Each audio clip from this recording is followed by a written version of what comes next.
The Hebrew Bible often shows the Canaanite people and their beliefs in a bad light, criticized by Yahweh and his prophets. This negative view is still seen in today's Jewish and Christian opinions, which dislike Canaanite traditions. Understanding the real beliefs of the Canaanites is hard because even the term Canaanite religion causes debate. The early Israelites might have actually been Canaanites, making it difficult to tell these groups apart. What might we discover about their shared history? Recent discoveries by archaeologists have started to challenge the long-standing belief that Canaanites and Israelites were two distinct cultures. The artifacts and remnants from that time show a lot of similarities between these groups, indicating that the culture of the Israelites was closely connected to and significantly influenced by Canaanite culture. As the worship of Yahweh became strictly monotheistic, many aspects of Israel's earlier polytheistic traditions, which were similar to those of the Canaanites, were labeled as wrong and abandoned.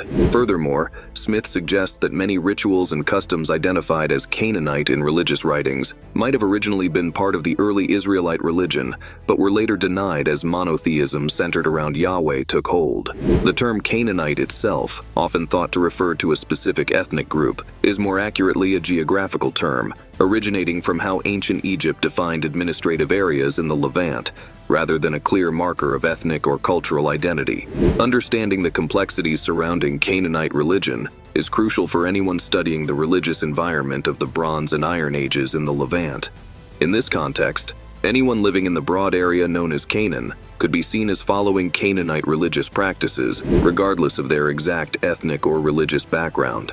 The complex nature of the term often leads to confusion about the religious behaviors common among these ancient people. To be more specific, let's define Canaanite religion as primarily the religious practices of the area's inhabitants before the rise of Israel during the Bronze Age, although we will also consider information from the Iron Age. This definition has its challenges, as it covers a broad period and includes diverse cultural influences, complicating the idea of a unified Canaanite religious identity. Canaanite religion was distinctly polytheistic, similar to other ancient polytheistic religions like those of the Greeks, Norse, and Egyptians. However, the Canaanites did not leave as much mythological literature as these other cultures, forcing scholars to reconstruct their religious beliefs from archaeological findings and the limited written sources that exist. This effort often results in a pantheon that varies significantly from one source to another, showing a religion that varied widely across different regions and was difficult to categorize neatly. This varied understanding is made even more complex because the gods worshipped by the Canaanites and their rituals changed over time. These changes were influenced by interactions with neighboring cultures and the internal dynamics of different city-states within Canaan. Each area and time period likely had its own unique religious practices and beliefs, which scholars are still trying to piece together today. The goal for contemporary researchers is to build a more coherent picture from these various fragments, aiming to understand better how the ancient Canaanites viewed their gods and structured their spiritual lives amidst the broader religious landscape of the Near East. During the Bronze Age, when various cultures and traditions intertwined and diverged, religion was a fundamental and expressive part of human life. This period was marked by an incredible diversity of religious practices, with different areas, cities, and even neighborhoods possibly venerating a unique array of gods and goddesses. Amid this complex array of divine worship, a process known as religious syncretism, where different religious traditions merge, was particularly prominent. Major powers like the Egyptians and Hittites significantly influenced Canaanite religious practices, integrating their gods into the existing local religious framework. This blend of theological elements created a dynamic and changing religious landscape where gods could become more or less important, and some deities might split into different forms or combine into a single entity.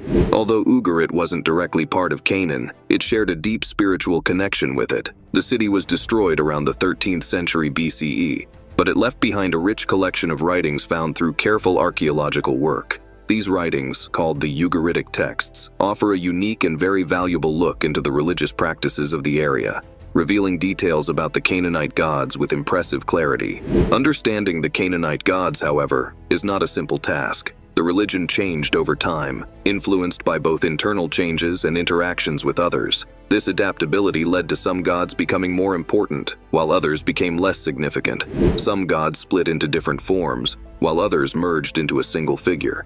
This constant evolution of the gods highlights the dynamic nature of the Canaanite religion.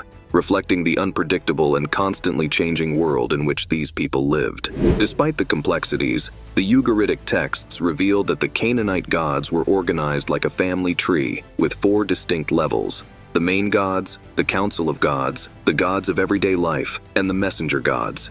At the top of this structure was El, the main god, often shown as a wise old man, whose sacred animal, the bull, symbolized his power and strength. El's partner Asherah was by his side, and together they had 70 sons, making up the Council of Gods.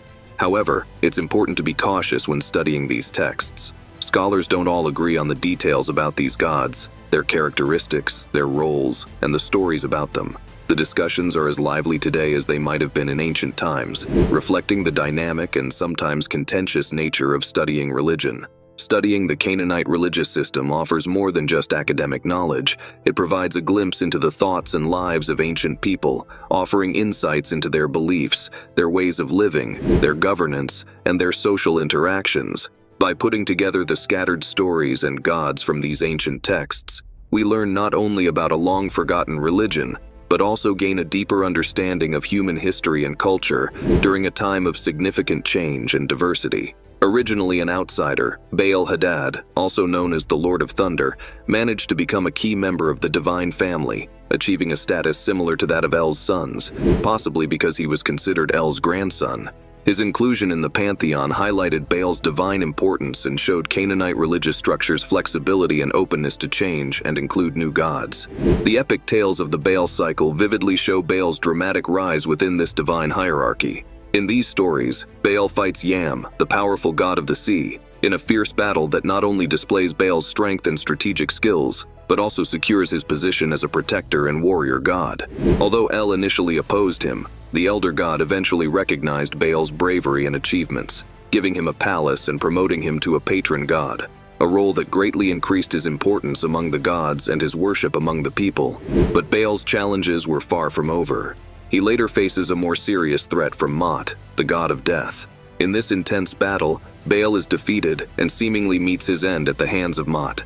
However, the cycle of death and rebirth continues as Anath, Baal's sister, and in some accounts his wife, fights to rescue him from the underworld, leading to his resurrection or a rebirth-like event. This story, open to various interpretations, illustrates the recurring themes of life, death, and renewal common in ancient mythologies, and underscores Baal's key role as the king of the gods.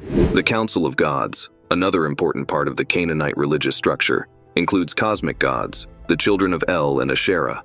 Among these, Anath is notable as the goddess of love and war, a complex figure who embodies both strength and passion. Her relationship with Baal adds depth and complexity to their divine personas, reflecting the often intricate and intertwined relationships among gods in many ancient mythologies. Adding further complexity to the pantheon are figures like Astarte and other goddesses who share traits with Anath, leading to scholarly debates about their distinct identities or potential merging over time. After the Bronze Age, these goddesses often combine into a single deity, Atargatis, merging their traits and stories into one unified goddess of love and war. Other notable deities in the second tier include Dagon, the god of grain and rain, Resheph, the god of plague and pestilence, and lesser-known but pivotal figures like Yam, often compared to the Leviathan, and Moloch, associated with human sacrifice. This diverse array of gods reflects the varied aspects of life and nature that the Canaanites revered and feared. The foundation of the divine hierarchy is inhabited by lesser gods who act as messengers. These beings are similar to the angels described in biblical texts, serving as conduits between the gods and the human world. Their roles highlight the organized nature of the Canaanite religious system, which reflects the intricate social structures that existed during that period. Within the broader context of ancient Near Eastern beliefs, the Canaanite religious system is particularly notable for its detailed network of divine patronage, where the realms of politics and spirituality are intimately connected. Kings, who were seen as earthly agents of the gods, were chosen by these higher powers to enforce sacred laws, perform sacrifices, and collect offerings. Typically, each king would align closely with a chief god, specific to his city or region, placing this god at a higher rank within a detailed spiritual hierarchy that shaped the religious and political landscape. This system of patronage was not just symbolic, but had real-world implications, shaping everyday life and the broader political landscape of Canaanite city-states. Kings had the divine responsibility to promote justice, improve the welfare of their people, and ensure peace. Failing their God-given duties often led to severe consequences, manifested through invasions or other forms of divine punishment. Despite changes over time, the principle of divine patronage remained a constant and powerful force, deeply influencing Canaanite society and culture. The act of animal sacrifice was a fundamental aspect of this religious structure, a practice common throughout the Near East. In Canaan, these rituals involved killing and burning animals at significant religious sites like temples or on high altars. These sacrifices were vital for the kingdom's success, believed to earn the gods' favor.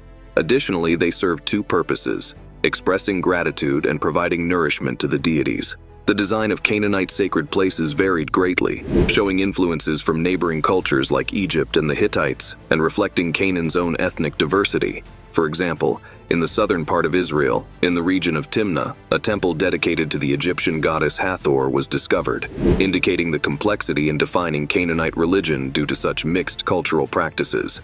Regardless of their architectural differences or the ethnic backgrounds of their patrons, these temples were central to the religious activities of the Canaanites, hosting numerous rituals and celebrations.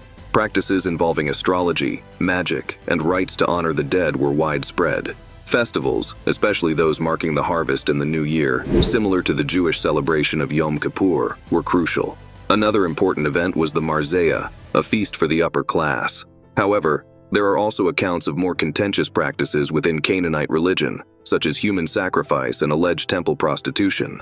Human sacrifice, particularly in times of military crisis or as a ritual following victory, is documented, although sensational stories of infanticide are disputed.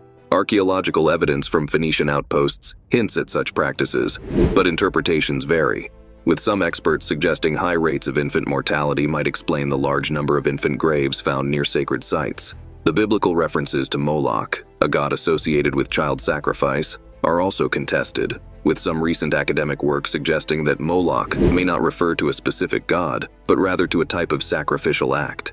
Regarding temple prostitution, often mentioned in biblical texts, many contemporary scholars think these references are metaphorical, using sexual imagery to describe idol worship rather than actual historical practices. This misunderstanding highlights the challenge of extracting concrete historical facts from religious writings, which frequently blend literal descriptions with symbolic expressions. Do you think modern religions have similar complexities as ancient ones? If you enjoyed this discussion, please like and subscribe for more.